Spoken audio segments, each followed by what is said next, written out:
Hello and welcome to Valuation Skeptic, wherein we learn about fundamental aspects of finance and valuation on top of financial modeling. And we try to question everything about the numbers.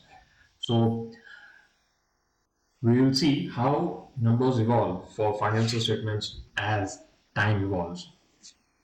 Initially, T0 is something where the business is starting, and T1, T2, T3, T4 going forward, business is evolving, and that's how the income statement, cash flow statement, and balance sheet will evolve.